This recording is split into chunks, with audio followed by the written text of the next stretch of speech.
Adventure Rider recently rode two bikes nearly back-to-back, the iconic but refreshed Kawasaki KLR650 and the brand new Zero DSR electric dual sport. Parts of both rides were captured with Insta360 360-degree cameras. The Kawasaki KLR650 we're pretty familiar with already, including this new version with fuel injection, new bodywork, and some other refinements. The Zero DSR is all new, but it's built on the SRS-based architecture, and it's definitely designed as an off-road capable sport tourer. We had the chance to ride it recently in Park City, Utah for most of the day, which including riding on and off the pavement. How do the two bikes compare? Do the gas and electric powertrains make it an apples and oranges comparison? Or are they closer than you might think? We rode the top-spec adventure version of the new KLR650, which includes ABS, a pair of large LED auxiliary lights, powerlets, and Kawasaki's OEM removable hard panniers, which are made from thick plastic. On the Zero DSR press ride, we were on the base bikes, but we also had an opportunity to ride a fully accessorized version of the bike with a set of SW Motec panniers and top box, which require a rack but remain removable. The KLR is pretty much a known quantity, but the upgrades are definitely upgrades. The engine is 1 cubic centimeter larger at 652 cc's, but internal changes and counterbalancers make it as smooth as ever, and it had no trouble on the hundreds of highway and off-road miles we did over 2 days of riding, including a stretch on an Oregon coast beach. But if you thought the KLR was smooth, it's a paint shaker compared to the Zero. With no reciprocating parts, the Zero, like most electric vehicles, is eerily smooth, so much so that you can really tune into what the wheels and chassis are doing while riding. It's a unique feeling, and the sound of the Zero, while you can't hear it much in the video, is likewise unique in that it has a simple and fairly quiet whir.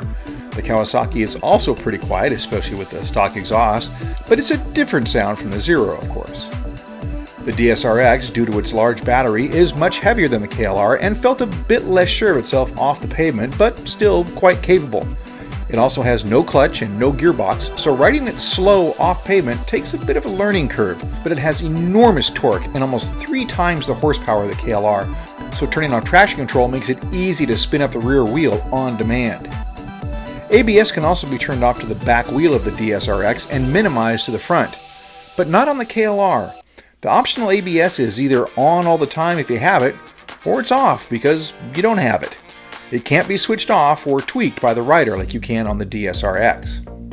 The KLR, being lighter, is a bit less of a handful in the dirt, but it's no flyweight either, and the reduced power output of the gas engine may be something of an advantage over the Zero's more highway-oriented power plant.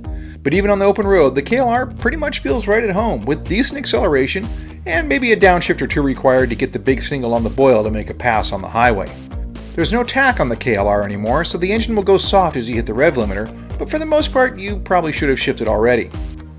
Ergonomically, the KLR and the DSR felt fairly similar in terms of rider triangle and comfort, but both bikes felt good riding standover or sitting, with the KLR having, I thought, a slight edge in long-term comfort due to a better seat, but bun comfort is always a highly subjective subject.